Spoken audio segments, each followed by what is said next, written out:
আমাদের খুঁজে বার করতেই হবে। তবে এমন শাস্তি দেব, শাস্তি তোমাকে পেতেই হবে বিপুল সান্যাল। এসো এসো রমেশ এসো। এতক্ষণ তোমার কথা বলছিলাম, একটু আগে শুনলাম শ্যামলের লাশ নাকি নদীর চড়াই উঠেছে। খুব আশ্চর্য হয়ে যাচ্ছ। আশ্চর্য হবো না, শ্যামলের মতো নেই। আহা, আমাকে দাদা দাদা বলে গান, অথচ সেই শ্যামলী আমাকে আর কোনোদিন দাদা বলে রাখবে না। এই যে আমার ভাবতে কত কষ্ট হচ্ছে, আপনাকে বোঝানো হতে পারবো না। একবার শেষবারের মতো শ্যামলীর লাশ যাবো, নিশ্চয়ই যাবো। আর শুধু গেলেই হবে না, শ্যামলের খুনিকে আমরা খুঁজে বার করতেই হবে। তাকে আমরা এমন শাস্তি দেবো যা দেখে আর কোন শয়তান এমন কাজ করতে সাহস না পায়। ছলনার আখ্যানে নিজেকে তুমি সাজাতে পারবে না। তোমার শয়তানি মুখোশ আজ আমি খুলে দেব। তুমি তুমি খুনি, তুমি আমার বোন শ্যামলীকে খুন করেছো। শুধু তাই নয়, তোমার জৈবিক ক্ষুধা চরিতার্থ করার জন্য তাকে তুমি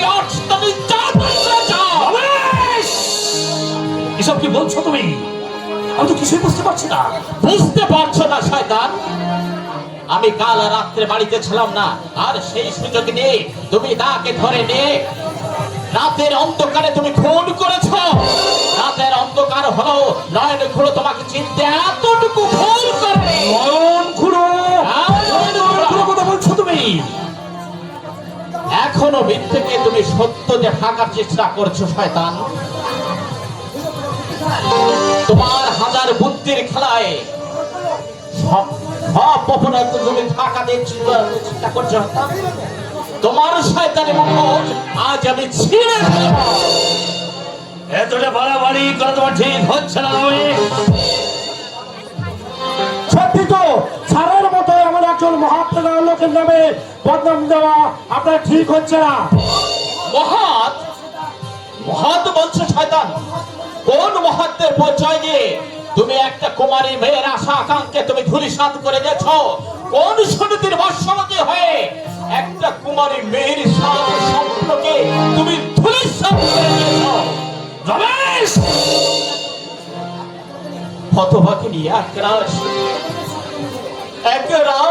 রূপ নিয়ে গরিবের সংসারে জন্মেছিল, আর তার জন্য কি তোমার জিজ্ঞাসার হাড়ি কাঠে বলি হতে হবে?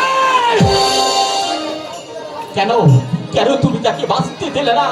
কেন কেন তুমি তাকে দুষ্ট কীটের মতো ধ্বংসন করলে? কেন কেন আমার আদরের বোনকে আমার হাত থেকে তুমি কেড়ে নিলে? কেন কেন কেন? উত্তর তোমাকে দিতে হবে। উত্তর আজ আমি আদায় করবই। তুমি আমার বোনকে খুন করেছো। তোমার বুকের তাজা রক্ত দিয়ে আমার বোনের বিরুদ্ধে হত্যার আমি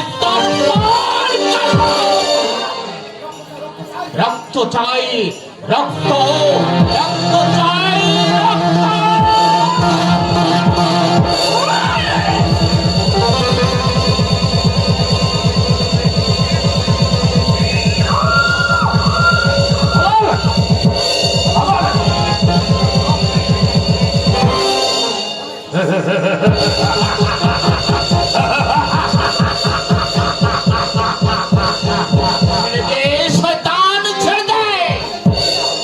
আজ আমি মরিয়া, কোন বাধায় আজ আমি মানব না, কোন বাধায় আজ আমি শুনব না।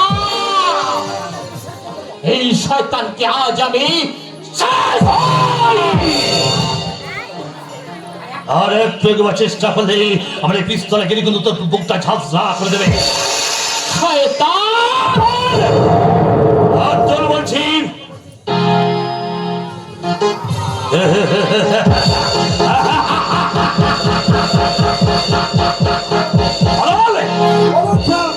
এই জন্য ওর হাতটা বেঁধে খায়।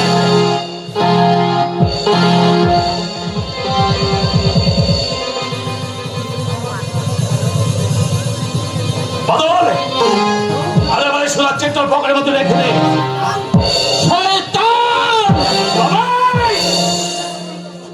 বৃথায় আস্ফলন করছো। সিংহের খাঁচায় যখন প্রবেশ করেছো তখন শাস্তি তোমাকে পেতেই হবে।